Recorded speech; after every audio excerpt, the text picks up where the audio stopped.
Hello বন্ধুরা, সবাই কেমন আছো? আশা করছি প্রত্যেকে অনেক অনেক ভালো আছো। রাখি বক্সি ব্লগসের আরেকটি নতুন দিনে তোমাদের সকলকে স্বাগত জানাই। তো দেখো, আজ হচ্ছে 31 ডিসেম্বর, মানে বছরের একদম শেষ দিন।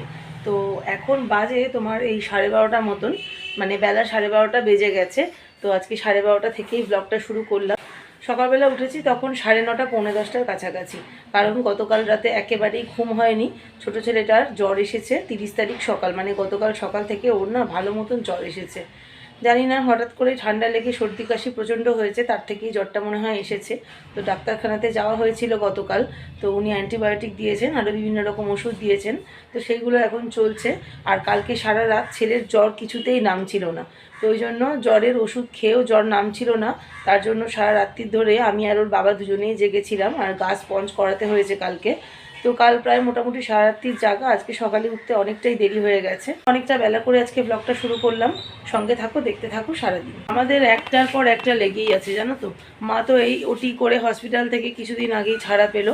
আবার মায়ের চেস্টে ইনফেকশন হয়ে গেছে, নিউমোনিয়াটা কিছুতেই কমছে না।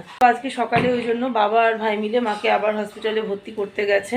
আর সৌম্যটারও এদিকে জ্বর, আমি তো বাড়ি ছেড়ে ওকে ছেড়ে বেরোতে একদমই পারছি না।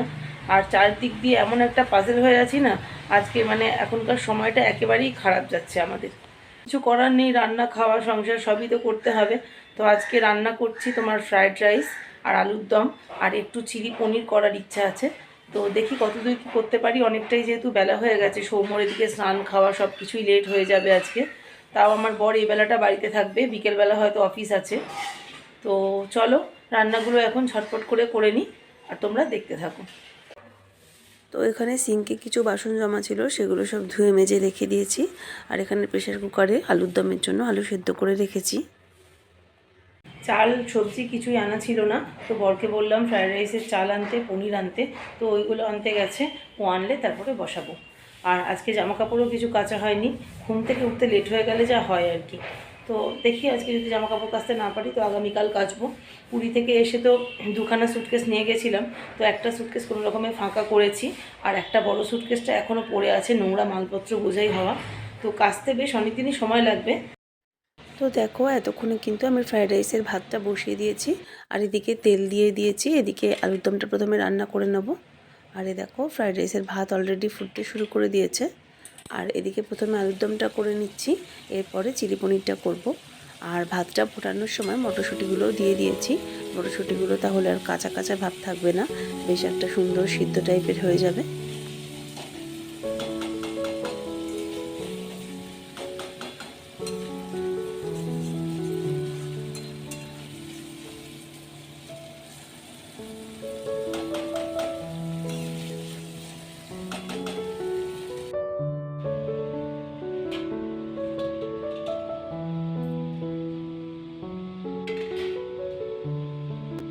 তো বন্ধুরা দেখো, আলুর দমটা কিন্তু আমার কমপ্লিট। আর এদিকে কিন্তু রাইসের চালটাও ভালো মতন সিদ্ধ করা হয়ে গেছে, আর ভাতের মাঠটাও গালিয়ে রেখে দিয়েছি।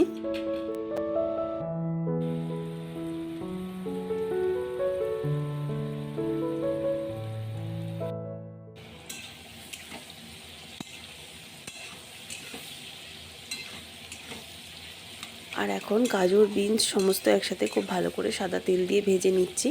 আজকে যা দেরি হয়ে গেছে, আর গাজর বিনসগুলো আর মানে ভালো করে যে একটুখানি জুত করে কাটবো সেরকম একটা সময় পাইনি।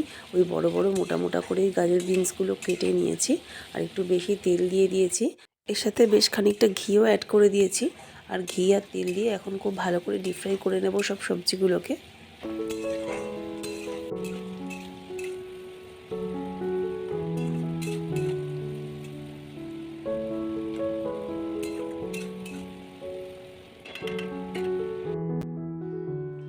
এই যে দেখো বন্ধুরা, এতক্ষণে আমার রান্নাবান্না সব কমপ্লিট হয়ে গেছে, আর এখন বাজে 3টে 10।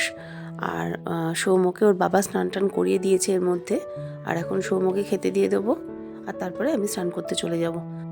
আজকে এত দেরি হয়ে গেল যে বলার কথা নয়। 3টে 3:30 বাজে, এখনও পর্যন্ত স্নান টান কিচ্ছু করতে পারিনি।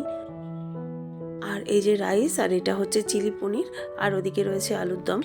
তো এই আজকে লাঞ্চ, আর একটু বেশি করেই রান্না করেছি। আজকে ডিনারেও এটাই খাবো আমরা সবাই। বিকেলবেলা আর কিছু রান্না বান্নার দিকে যাব না। সৌম্যর শরীরটা তো ভালো নয়, ওকে নিয়ে একটুখানি থাকতে হবে। তো ওই জন্য বেশি করেই করেছি আজকে রাইসটা।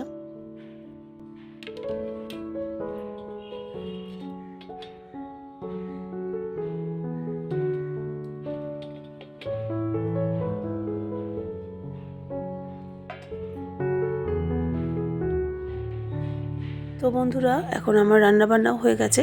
আর এই দেখো রান্নাঘরটাও ধুয়ে মুছে সাফ করে নিয়েছি। তো ওপরে 3তলার রান্নাঘর আর ডাইনিংয়ের কাজ আমার এখন মোটামুটি কমপ্লিট হয়ে গেছে। বন্ধুরা, ফিরে এলাম তোমাদের সাথে। এখন বিকেল হয়ে গেছে, এখন 4:15 মতো বাজে। আজকে এত দেরি হয়ে গেছে স্নান করতে, এখনই আমি স্নান করে বেরোলাম। তো ওদের সবার খাওয়া হয়ে গেছে, আমি এখন উপরে এসেছি, খাওয়া দাওয়া করব, তারপরে একদম ছাদে চলে যাব, প্রার্থনা করব।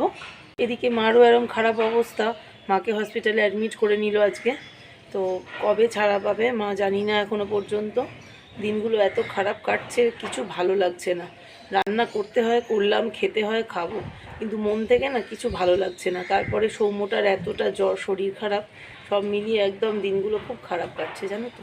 এখন একটু খাবো কোনো রকমে, এরপর প্রার্থনা করব, তোমাদের সাথে আবার সন্ধেবেলায় ফিরে আসছি।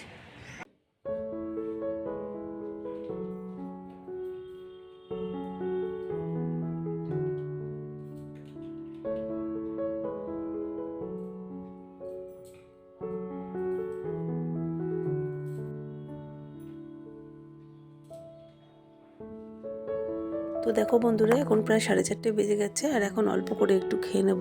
বিকেল হয়ে গেলে আমার আবার ঠিক ভাত টাতগুলো খেতে অতটা ভালো লাগে না। দুপুরে রোদ থাকতে থাকতেই একটুখানি যা ভাত খেতে ইচ্ছা করে। আর রোদটা যখনই পড়ে যায়, আর তার মধ্যে যদি এরকম শীতকাল হয়, তো ভাত জিনিসটা আমি একেবারেই তখন আর খাই না, মানে একদম খেতে ভালোই লাগে না আর কি। তো ওই জন্য নামমাত্র একটু খেয়ে নেব। থালায় যতটা রাইস দেখছো ততটা আমি কিন্তু খেতে পারিনি, ওটা হাজব্যান্ডের পাতেই ছিল। তো ওর পাতেই থেকেই 3-4 গাল রাইস খেয়ে নিলাম, আর বাদবাকিটা অন্য একটা কন্টেনারে করে ফ্রিজে তুলে রাখবো। আর ওদিকে বড় ডেচকিটার মধ্যে তো রাতের জন্য রান্না করাই রয়েছে, ওগুলো সব ফ্রিজে তুলে দিতে হবে এখন। নাহলে আবার যদি ঘাটাঘাটি হয়ে গেছে, যদি নষ্ট হয়ে যায়, তো রাতে আর কেউ খেতে পারবে না।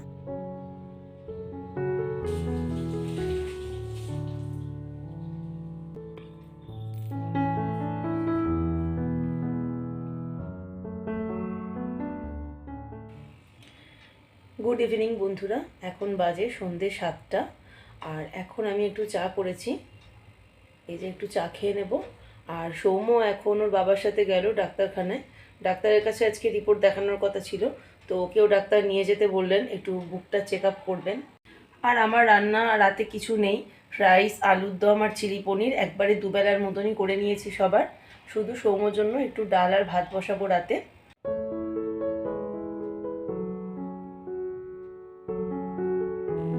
তো বন্ধুরা, এখন বাজে রাত 12:30। তোমাদের সকলকে জানাই হ্যাপি নিউ ইয়ার। সবাই খুব ভালো থাকো, সুস্থ থাকো, সারা বছর তোমাদের খুব ভালো কাটুক। রিজু, সৌম্য ওরা সবাই এখানে ছিল 12টা পর্যন্ত। তো সবাইকে হ্যাপি নিউ ইয়ার উইশ করলাম, তারপর সবাই মিলে যার যার জায়গায় ঘুমোতে চলে গেছে, মানে নিচে নেমে গেছে। নতুন বছরের শুভকামনা জানিয়ে আজকের ব্লগটা এখানেই শেষ করলাম। দেখা হবে আগামী নতুন ব্লগে। সবাই খুব ভালো থেকো।